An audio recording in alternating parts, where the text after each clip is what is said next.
Rightio, when you think about traveling Australia, there's like 6 or 7 iconic locations that I think of straight away. Now, we are starting the Dream Lap off. Yeah, actually, welcome to the Dream Lap.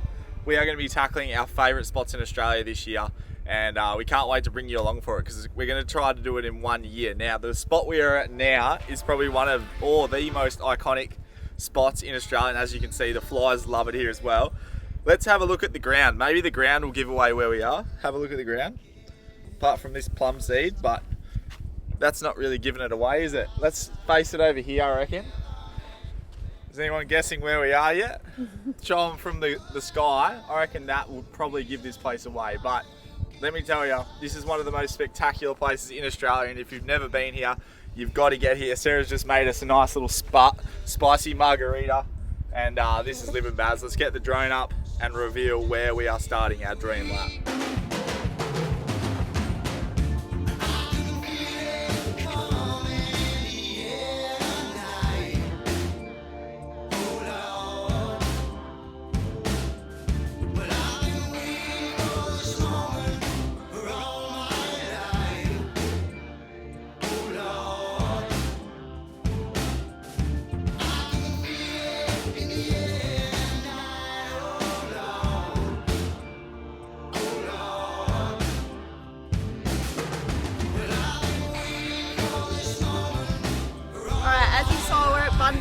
This spot is definitely one of the most iconic places in Australia. You're camping basically on the edge of Australia, and it feels like an edge because it's like a big 40-meter drop.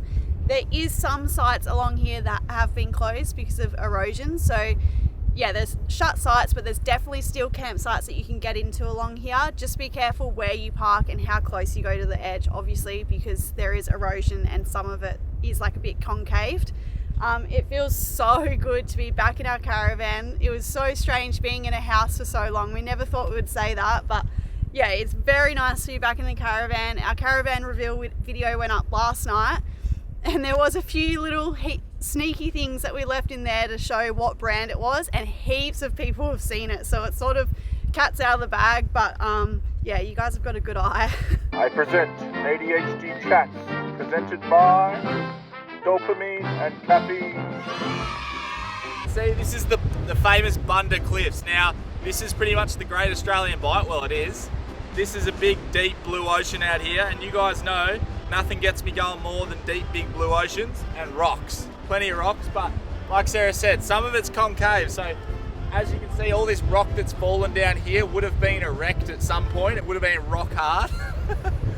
Be careful where you park, especially standing on the edge right here. Some people are getting around in 10-ton vehicle combination mass, so that's a lot of weight on these old rocks, so just be careful how close you pull up. I know the Instagram shot's pretty good, but is it worth falling off the edge here and potentially dying? Now, another thing I want to say, and this is a sad story, we heard a story of people rocking up to Bunda Cliffs.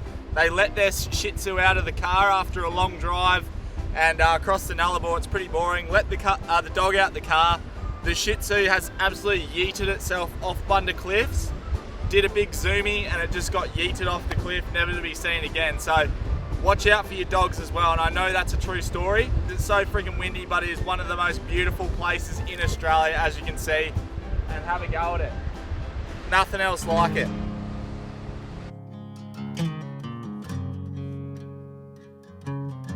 Drone's about to take off on its own. That's just the wind. I don't know if we should fly this. Sounds like my dad's whippersnipper. Tunnel vision, hiding in the dark. Well, I ain't gonna holler before I really bleed. Salvation. Baz is not answering his phone right now, so someone call Shazza and tell Livin that I'm Barry, alright? The flies are stickier than Pooh Bear's fingers. They're all over the lens right now. It's probably not focused on me, but how good is this? There's absolutely no one around, and if it's just the flies and wind, we're doing alright. But whatever you do, make sure you don't wear a hat to Bunda Cliffs that you don't want to lose. Now, that's why I'm not wearing my 2006 award hat for having the best Shetland pony at the Brunswick show. Bunda Cliffs 2025.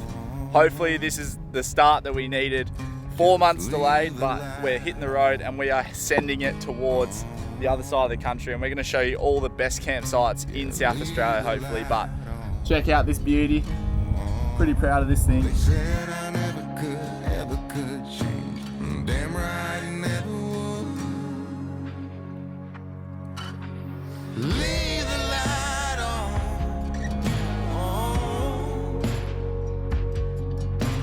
Leave the light on.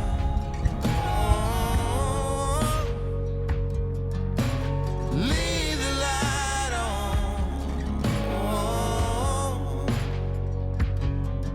Just leave the light on.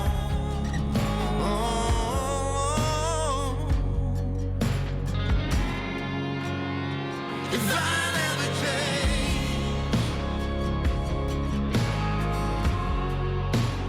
if I never change,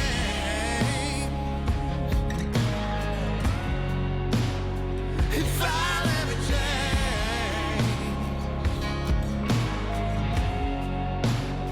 if I never change.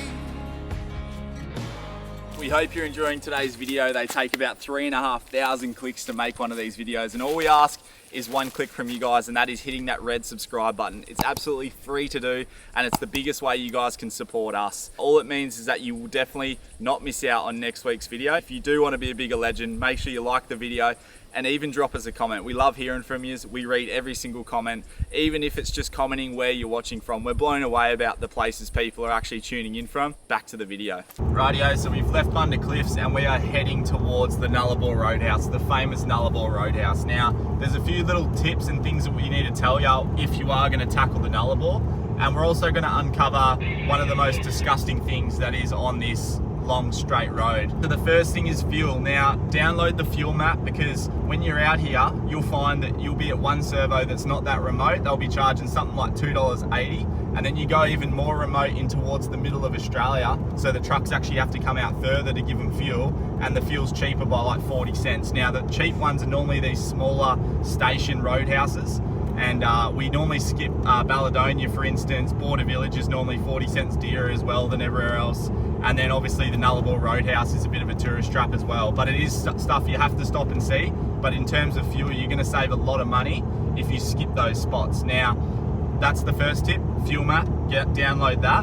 But also, one thing you're going to notice when you're out here is the sheer amount of rubbish out on this remote road. Now, there's not many people out here. You mainly just see trucks and stuff, and tourists driving caravans and whatnot. But the amount of rubbish, if you looked at the rubbish, it would almost look like there's millions of people living out here. You look outside and it's just like glistening in the sun. You can see all the different bottles and rubbish and just wrappers and toilet paper. Yeah, it's really gross. It's one of the most disgusting shows of what humans can do to like such a pristine desert environment. Around. So that's a real eye-opener. A lot of you will probably have one question, and that is, why is there bottles full of piss on the side of the road just everywhere? Now, it's better than 4 years ago, like I said, but the reason there's piss everywhere in bottles is because the normal truck run from WA over to the East Coast is called the East-West run. Now, rates are getting really, really competitive, and a way that truckies can save money is not... The companies can save money. Well, someone's going to be saving money is if the trucks don't stop. Now, normally you have to stop for piss breaks every couple of hours if you are hydrated. A lot of the truckies are pissing in bottles, and some of them are actually throwing them out the window, which is absolutely disgusting, because you are on the Great Australian Bight, and at some point that plastic's going to end up in the ocean with piss in it, which is a bad thing in my books anyway. But obviously laziness comes into it, because pulling over a road train is a lot more work than just pulling over a passenger vehicle. So what I suggest people do is don't stop pissing in bottles if you don't want to stop, but when you do pull up, maybe put those piss bottles in the bin. But 99% of truckies are all over it. And the reason we know that is because Sarah's dad's an Outback truckie, and he does runs all across remote Australia. So he's even been on the channel, old Kimbo, before. And to be honest, like, one of the biggest problems we've seen on this trip is the toilet paper. Like, it's just everywhere, and people not digging a hole when they go to the toilet and stuff. Yep. Like, yeah, it's just gross. Like, the environment out here is so harsh, it's going to take so much longer to break down than it is anywhere else in Australia. Yeah, so, normally when the wind kicks up, a lot of caravanners out there slow down to about 80 kilometers an hour. Now, I always say 90 is probably as slow as, I would say if someone's going 90 with the Caravan on, fair enough. But if they're going any slower than that, it's probably 80 and 110 zone is probably taking the piss. yeah, it's a little bit unsafe. So there is a lot of trucks out here. So the next thing I want to say is make sure you respect the people out here doing their jobs and don't hold them up unnecessarily. So buying a UHF, I don't care what brand it is, but make sure you have some sort of UHF and have it on channel 40. Now, I'm going to show you how you're going to let a truck overtake you. We're doing about 95 at the moment, but at some point a road train's going to come up our ass doing about 105. So I'm going to show you exactly how to safely let someone overtake you on a really, really skinny road when the wind is absolutely blowing its ring off. Yeah. Blue road train, just pass whenever you feel safe. I'll back it off. Okay, thank you. That's how you do it. You just talk to them on the two-way, tell them that you'll back it off and reduce your speed so they can overtake you faster, and everyone gets home safe. It's all about just having respect for one another, and I feel like sometimes caravanners don't respect truckies, and then the truckies won't respect the caravanners, but everyone can get along. You're all clear after these two. The procedure is once they're in the other lane, that's when you back it off, because a lot of the time they need the momentum to get past you. So I've slowed down to 80 from 95, and look at that, they're going past me too easy. You can bring it back in. Thanks very much. Have a safe trip. Thanks for having me. See, what a legend. How easy is that? And it's safe.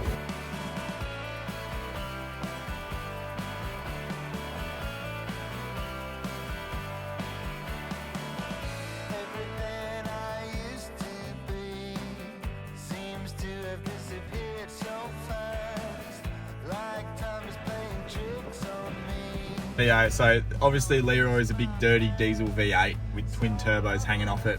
I am into my EVs. I do like the look of Teslas, and they're pretty fast vehicles, but check this out. We're in the middle of Australia, pretty much in the middle, well, obviously the south middle, but yeah, we've got a EV charging station here in the middle of nowhere, but guess what? It's powered by these massive, dirty, big diesel generators next to it. And isn't that a bit ironic? The whole reason you go electric is to make it cleaner and greener on the earth. And next to it is the same thing that we're driving right here. Bit of an ironic setup here in the Outback, but yeah, I thought I'd show you that. EV stations, big diesel generator.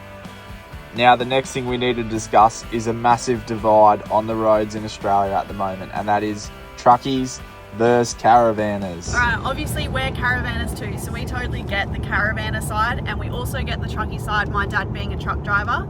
And my dad is a little bit different. He's doing big heavy loads, so he's usually going like 40, yeah, he's got escorts and stuff, so he's going super slow. But you just got to remember that all of these trucks out here, they're doing their job, and they do have time limits, and they've got to get places, and without trucks Australia does stop. It's not all caravanners either. Like, we're not having a crack at all caravanners, because it's only like 2% or 3% that are actually taking the piss and going like super slow, so they save that 2 litres per 100. And then speeding up in the overtaking zones. Stuff like that. They're the ones that give caravanners a bad name in the trucking industry. So I suggest, like I said, everyone needs a UHF, and everyone needs to do at least a sensible speed in these zones. So when there's no one around, like whatever, do the speed that you want, doesn't matter. But I think if there's other people around and you look behind you and in your rearview mirror you've got 2 trucks, 2 cars and another caravan behind you, like maybe you are going a little bit too slow. Before you get in the comments and say, no, I'll go whatever speed, I'll drive to the conditions.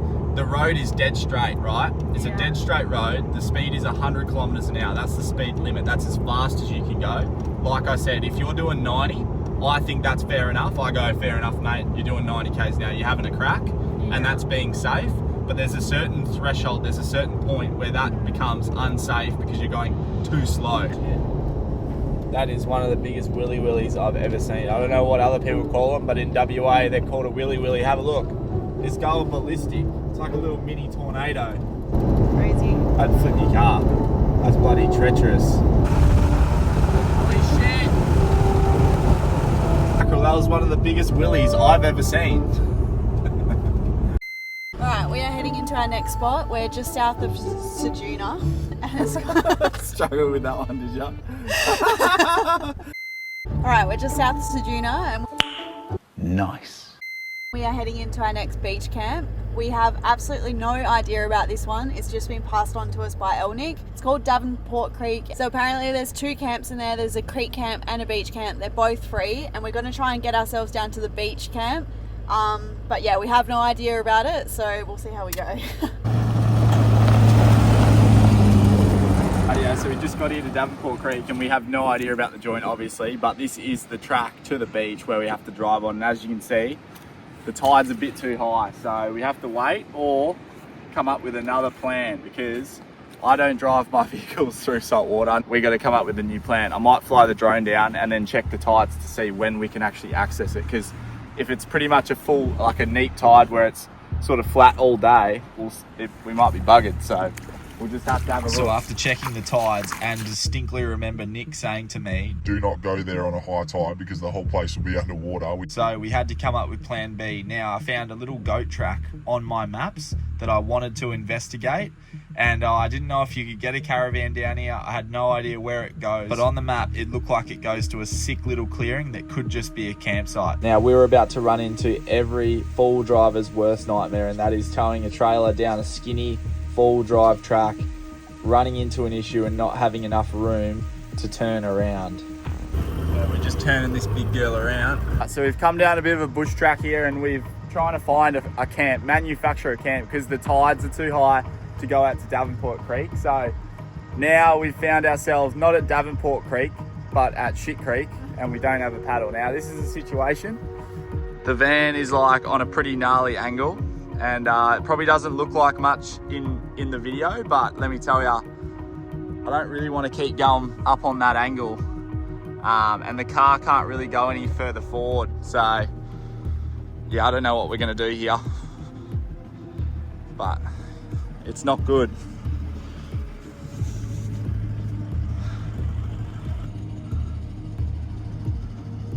Okay, I'm just going to see what happens when I take all the air out of the bags.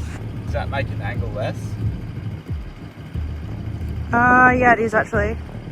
And then if I pump this side right up, hopefully it counteracts it a bit. But is that making it better? Yeah, I think so. You're going to try and go back a little bit more. Well, the issue is I can't get, there's a dune in front of the car that I can't get over. So I'm going to have to go back a little bit and turn hard out of it. So that definitely feels like it's made it a bit flatter to me. That does look better. No, it looks way better now.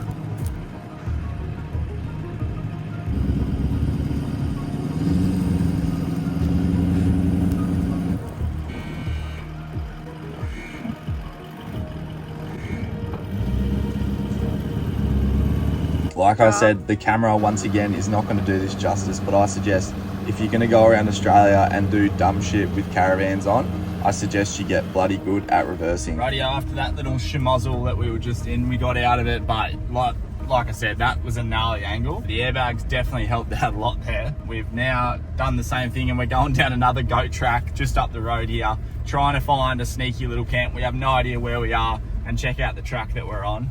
It's just one way, and yeah, this is the first time we've really put the caravan to the test, and this is not a caravan track at all. So I'm gonna hopefully show you a little bit of this track, but we can't even tell you where we are because we don't even freaking know.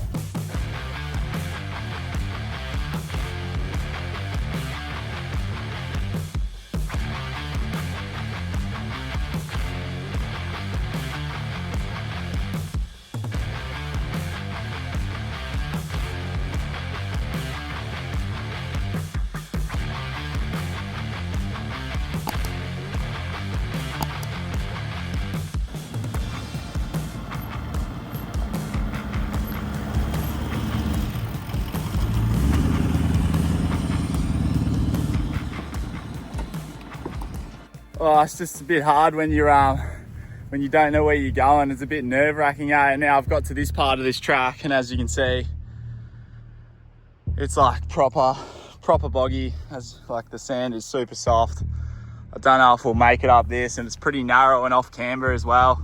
But yeah, we thought we'd make up a plan B when we couldn't get into Davenport Creek because of them tides were too big. And yeah, plan B is not turning out to plan at all. It's not even a plan whatsoever. So I'm really buggered. I don't really know what to do here. We might have to retreat with our tail between our legs, but hey, that's traveling Australia for you. Crap happens, but if I could just get up that little sand dune, check this out. It's absolutely insane. But she's proper boggy. But that would be sick, but that's a no-go from us. This truck's a bit, how you going? Anyway, back to the car. I've ran about 1 kilometre.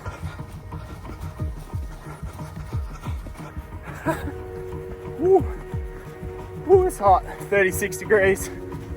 Oh, getting this big chook on the run. Thankfully for us, the part of the track that we pulled over had a lot more room to turn around. But it'd be a lot easier for us just to go to all the caravan spots that people have been before. But we are always trying to push the limits. For the last 4 years, we've been taking these vans to some of the craziest places that caravans probably shouldn't be. And when you are pushing the limits and pioneering and trying to find hidden gems, you do leave yourself vulnerable for things that can go wrong. And today is a prime example of us doing that. So we do have our tail between our legs, but it isn't the end of the world. That's what happens when you're not prepared. Sarah summed it up. She said, prior preparation prevents piss poor performance. I think that's 6 P's or some shit. I don't know. But anyway, have a look. We scratched the van up a little bit. A few little pinstripes on the van, on the awning, on the new table. Look at this, Sarah. Come have a look at this. A few scratches.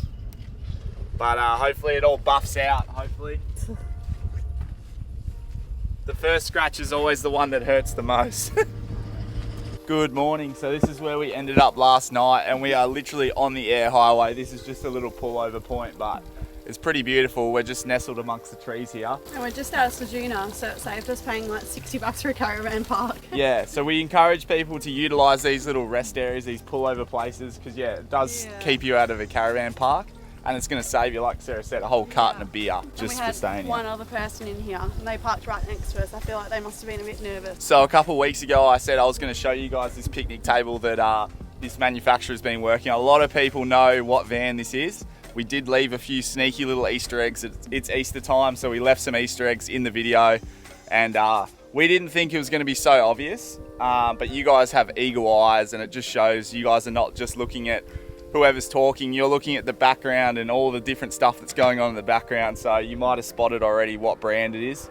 And that is fine. That is all good. We did leave that on purpose, but we just didn't realise how many people would spot it. But this is this new picnic table setup that we've got here, and I'll run you through it. So it is bigger. So last van I wanted something bigger than the conventional picnic table they normally put on the outside of vans. It's also housing our TerraGlide airbag suspension leveling kit right here, so you can go up with it, you can go down. It's got an air outlet to pump up your tyres, and yeah, TV bracket so you can watch the footy and stuff outside.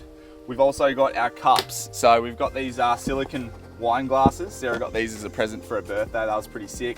And also our barbecuing utensils, oil, tongs, salt and pepper, stuff I need for barbecuing, because I always had to run back inside to grab utensils and stuff, and we barbecue all the time, so hopefully this makes a big difference for us.